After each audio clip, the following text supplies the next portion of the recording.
जय श्री राम। एक गांव में भगवान की कथा चल रही थी।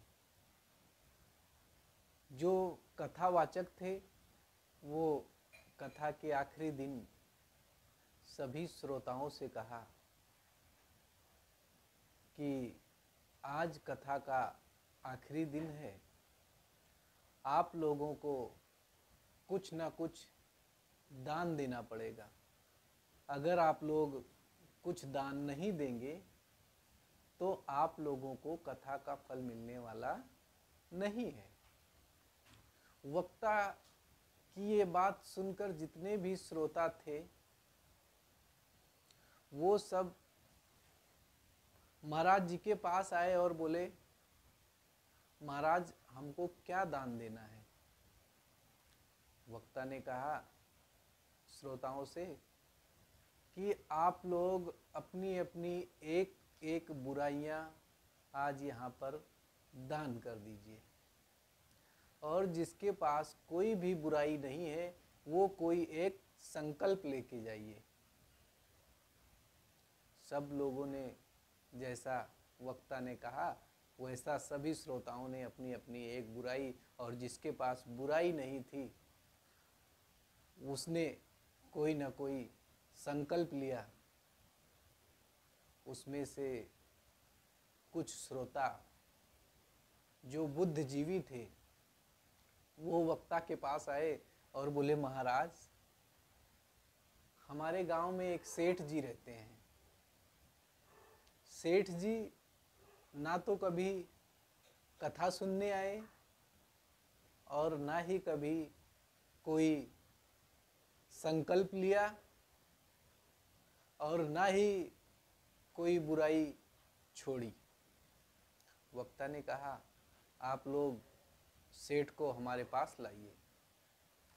सब लोग सेठ के पास गए और बोले, सेठ जी आपको महाराज जी ने बुलाया है। अब सेठ बेचारा क्या करे, जब बुलावा ही आ गया तब तो उसको जाना ही पड़ेगा। सेठ जी महाराज के पास पहुंचे। महाराज ने कहा यहाँ पर सभी लोगों ने या तो अपनी कोई बुराई को छोड़ी है या तो फिर कोई एक संकल्प लिया है, तो सेठ जी आप भी कोई ना कोई संकल्प लीजिए। सेठ ने कहा महाराज मैं तो यहाँ आके फंस गया, लेकिन ठीक है मैं आज से एक संकल्प लेता हूं कि मेरे घर के दरवाजे पर एक कुम्हार का घर है। आज के बाद जब तक मैं उस कुम्हार का मुंह नहीं देख लूंगा तब तक सुबह जल नहीं ग्रहण करूंगा। महाराज ने कहा चलो ठीक है, कम से कम मेरा मान तो रखा, कम से कम मेरा मान रखा और एक संकल्प तो लिया सेठ जी ने। उसी दिन से नित्य प्रति सेठ जी सुबह उठते और पहले कुम्हार का मुख देखते, उसके बाद जलपान करते। संयोग की बात है, एक दिन सेठ जी कुछ काम से बाहर गए थे और आने में कुछ विलंब हो गया, और सेठ जी को प्यास भी जोरों की लगी थी, लेकिन कुम्हार का मुख नहीं देखा था। तो पानी पिए तो कैसे पिए। सेठ जी जल्दी जल्दी आए, सब सामान घर में रखा और बाहर की तरफ भागे। घर वाले पूछ रहे हैं कि सेठ जी किधर जा रहे हैं, सेठ जी किधर जा रहे हैं। अब सेठ जी कुछ बताने वाले नहीं है और घर वालों को पता भी नहीं है कि सेठ जी ने ये संकल्प किया है। सेठ जी गए कुम्हार के घर पर और पूछा। उसकी पत्नी थी, तो सेठ जी ने उसकी पत्नी से पूछा कि तुम्हारे पति कहाँ हैं। तो कुम्हार की पत्नी ने कहा वो तो ऊंची वाली पहाड़ी पर मिट्टी लाने गए हैं। अब सेठ जी परेशान हो गए कि जो ये मेरी 12 वर्षों की तपस्या है, मुझे लगता है आज वो हमारी तपस्या खंडित होने वाली है। सेठ जी बोले, मैं ऐसे ही अपने 12 वर्षों की तपस्या को खंडित होने नहीं दूंगा।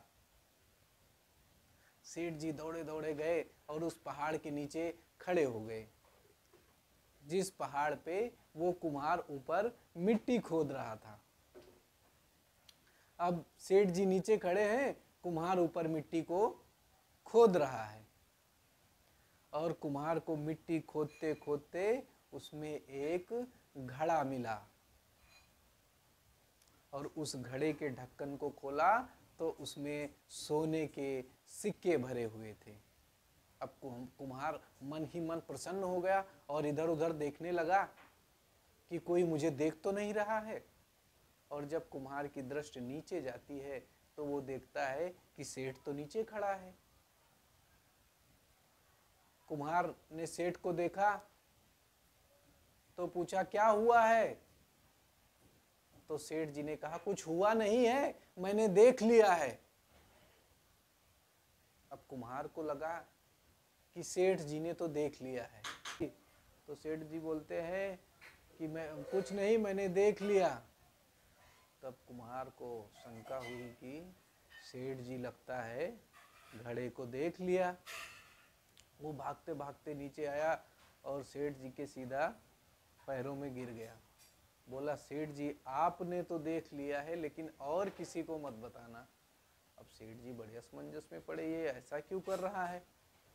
तो वो सेठ जी को ऊपर लेके गया और घड़े को दिखाया। बोला, सेठ जी किसी को बताना मत, 50-50 कर लेंगे, आधा आप ले लेना और आधा मुझे दे देना। अब सेठ जी भाव विभोर हो गए और फूट फूट कर रोने लगे। कुम्हार पूछता है कि सेठ जी आप रो क्यों रहे हैं? सेठ जी बोलते हैं, हे कुम्हार, अगर मैं 12 वर्षों से तुम्हारा मुख देखकर जलपान कर रहा हूँ तो प्रभु ने मुझे इतना सारा दे दिया। अगर मैं 12 वर्षों से प्रभु का मुंह देखकर जलपान करता, प्रभु की भक्ति करता, तो ना जाने मुझे प्रभु और क्या क्या दे देते। आगे की कथा आगे के भाग में दिखाया जाएगा। दोस्तों, आप लोगों से निवेदन है कि वीडियो के बाद लाइक और सुरेंद्र भैया चैनल को सब्सक्राइब जरूर करें। तब तक के लिए सादर जय सिया राम।